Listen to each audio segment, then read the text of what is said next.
আসসালামু আলাইকুম, স্বাগতম সবাইকে তারেক ব্লগের নতুন আরও একটি ভিডিওতে। আবারও এই ভিডিওতে আপনাদের জন্য একটা নতুন টপিক নিয়ে চলে এসেছি। গত ভিডিওতে আপনাদের বর্তমানে সবচেয়ে আলোচিত বিষয় অর্থাৎ অ্যাপয়েন্টমেন্টের বিষয় নিয়ে বিস্তারিত বলার চেষ্টা করেছি। আজকের ভিডিওতে আবারও বিস্তারিতভাবে এই হয়রানির কারণে আমরা এবং আমাদের দেশ উভয় কিভাবে মানসিক ও অর্থনৈতিকভাবে ক্ষতিগ্রস্ত হচ্ছি বা হতে চলেছি সেই সম্পর্কে একটা ধারণা দেওয়ার চেষ্টা করব। আর যারা গত ভিডিওটা দেখেননি তারা একবার ভিডিওটি দেখলেই পুরো বিষয়টি বুঝতে পারবেন বা আপনাদের জন্য পুরো বিষয়টি সহজ হয়ে যাবে। ইতালি বিশ্বের বেশিরভাগ দেশের মধ্যে রেমিটেন্স পাঠানোর দিক দিয়ে শীর্ষ অবস্থানে রয়েছে।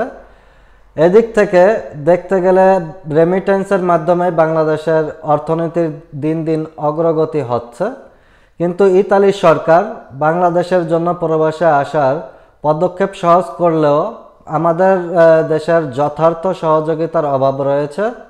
বেশিরভাগ বাংলাদেশি ইতালিয়ান সরকার থেকে নুলস্তা পেলেও অ্যাপয়েন্টমেন্টের কারণে ভিসা পেতে সমস্যার সম্মুখীন হচ্ছে। আবার কোনো উপায়ে অ্যাপয়েন্টমেন্ট পেলেও ভিসা দিতে লেট হচ্ছে বা ভিসা রিজেক্ট হচ্ছে। রিজেক্টের কারণ হিসেবে বলা হচ্ছে নুলস্তা অনলাইনে নেই বা ফেক নুলস্তা, অথবা আপনি ইতালিতে গিয়ে অন্য দেশে চলে যাবেন, ইতালিতে স্টে করবেন না, তাদের একটা সম্ভাবনা সেটা উল্লেখ করে দিচ্ছে। কিন্তু এই যে 6 মাস 7 মাস পরে যে আপনারা যে একটা নোটিশ দেন বা বিএফএস বা ইতালিয়ান এম্বাসি থেকে যে নোটিশটা দেয় 6 মাস 7 মাস পরে গিয়ে যে নুলস্তা অনলাইনে নেই, তা এতদিন মানুষকে হয়রানি করার কি কারণ আছে? এই জিনিসটা তো যেহেতু একটা ইতালিয়ান এম্বাসি বাংলাদেশে অবস্থান করতেছে, তার তো যখন নুলস্তাটা জমা দেওয়া হয় তখন তারা যাচাই বাছাই তখনই করবে। ঠিক আছে যে আমরা বাংলাদেশিরা অতি সাধু, যে এই সাধুর কারণে এত সমস্যার সম্মুখীন হতে হচ্ছে আজকে ফুল বাংলাদেশের মানুষের, যারা ইতালিতে আসার জন্য চেষ্টা করতেছে। ইতালি থেকে যে নুলস্তা দেওয়া হয় তার একটি নির্দিষ্ট সময়কাল পর্যন্ত মেয়াদ থাকে। এ সমস্ত কারণে যে সমস্ত মানুষ যারা প্রবাসে যাওয়ার জন্য ভিসার অ্যাপ্লাই করছে তারা বাংলাদেশে বসে বসে বেকার সময় পার করতেছে। এতে করে তাদের যেমন অর্থনৈতিক সমস্যা সৃষ্টি হয়, এইভাবে বাংলাদেশের বেকারত্ব দিন দিন বাড়তে থাকতেছে।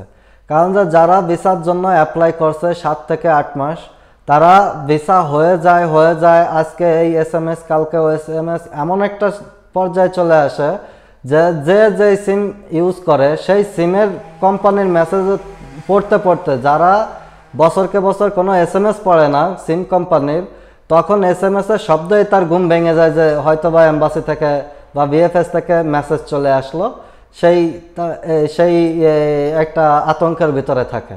বাংলাদেশের অর্থনৈতিক সমস্যার পরিসংখ্যান দেখা যাচ্ছে শুধু বাংলাদেশের রেমিটেন্স যারা উল্লেখ করে তারা না, বাঙ্কা দা ইতালিয়া যে ইতালিয়ান যে ব্যাংক আছে সেই ব্যাংকের থেকেও তারা নোটিশ জারি করছে কিছুদিন আগে যে 2022-এর তুলনায় 2023 সালে প্রায় 0.4% রেমিটেন্স বাংলাদেশে কম গেছে। যতই আমরা এখনো পর্যন্ত আমরা রেমিটেন্স পাঠানোর দিক দিয়ে ইতালি থেকে বাংলাদেশ টপ পজিশনে আছে, 1 নম্বরে আছে, তারপরেও 2023 সালে 0.4% রেমিটেন্স কম বাংলাদেশে পাঠানো হয়েছে।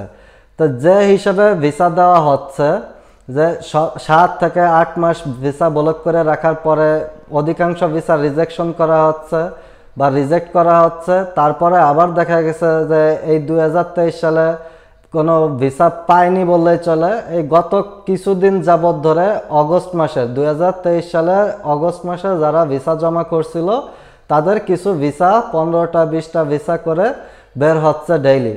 তা ডেইলি বললেও একটা ভুল হবে, নির্দিষ্ট কোনো সময় নেই, যেমন মনে চাচ্ছে সেইভাবে তারা ভিসা দিচ্ছে, কোনো ডেটও নেই, যেখান থেকে মনে হচ্ছে যে ডেট মনে হচ্ছে সেই ডেট থেকেই দিচ্ছে। যাই হোক, 2023 সালে যেভাবে ভিসা পাচ্ছে মানুষ, সেই হিসেবে আমার মনে হয় 2024 সালের যে রেমিটেন্সটা থাকবে পাঠানোর যে একটা রেট থাকবে বা কতটুকু পাঠানো হলো, আমার মনে হয় যে এখন যেমন 0.4% আছে সেই হিসাবে 0.8% চলে আসতে পারে। তা এই যে সমস্যা, এই সমস্যাটা যদি সমাধান না করা যায় বা না করা হয়, তাহলে প্রত্যেক বছরেই বাংলাদেশে অর্থনৈতিক একটা সমস্যা শুরু হয়ে যাবে। এবং যেসব মানুষ আছে যে ইতালির জন্য ভিসা অ্যাপ্লাই করতেছে, তাদেরও বেকারত্ব বাড়তে থাকবে। কেউ তার পরিবারকে কাছে পাচ্ছে না, আবার কেউ পরিবারের পাশে দাঁড়ানোর জন্য বিদেশে আসার জন্য চেষ্টা করতেছে, যাতে পরিবারের অর্থনৈতিকভাবে সে সাহায্য করতে পারে বা ফ্যামিলির কাজে আসতে পারে বা নিজের ভাগ্যের চাকা ঘুরাইতে পারে। এই জন্য লক্ষ লক্ষ টাকা দিয়ে বিদেশে আসার চেষ্টা করতেছে, তাও সে পারতেছে না। এর কি কোনো প্রতিকার আছে? সবকিছু বিবেচনা করে দেখলে তো আগের সিস্টেমটাই ভালো ছিল, যে সবাই ফর্ম ফিল আপ করতো, লাইনে দাঁড়াইতো, হয়তোবা ফর্ম ফিল আপের জন্য নিজে না বুঝলে কাউকে 5,000 টাকা বা 10,000 টাকা দিয়ে ফর্মটা ফিল আপ করে লাইনে দাঁড়াই যাইতো। তারপরে তারা ভিসা জমা দিয়ে চলে আসতো। যে না ছিল অনলাইন সিস্টেম, না ছিল ইমেইল সিস্টেম, তারপরেও তারা সময় মতো ভিসা জমা দিতে পারছে। আর এখন তো সবাই নুলস্তা পাওয়ার পরই তাদের টেনশনে থাকতে হয় যে কবে না কবে নুলস্তার ডেট চলে যায়। এখন এই টেনশন নিয়ে, এই হতাশা নিয়ে মানুষ ঘুমাইতে যায়, আবার তাদের ঘুম ভেঙে যায়।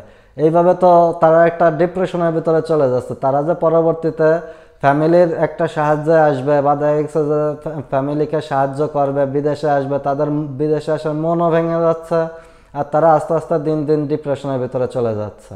তা এর কি কোনো প্রতিকার আছে? হয়তোবা ভিএফএস গ্লোবাল এবং ইতালিয়ান এম্বাসি এরা দুইজন একসাথে মিলে কিছু একটা করার চেষ্টা করতেছে। যতটুকু আমরা বুঝতেছি, কিছুদিন আগে একটা নিউজ তারা পাবলিশ করছে, তো সেটা নিয়ে আমরা পরবর্তী ভিডিওতে বিস্তারিত আলোচনা করব। ইনশাল্লাহ আপনারা সব তথ্য জানতে পারবেন। আজকের মতো এই পর্যন্ত। নেক্সট ভিডিওর আমন্ত্রণ জানিয়ে এখানেই শেষ করতেছি। আল্লাহ হাফেজ।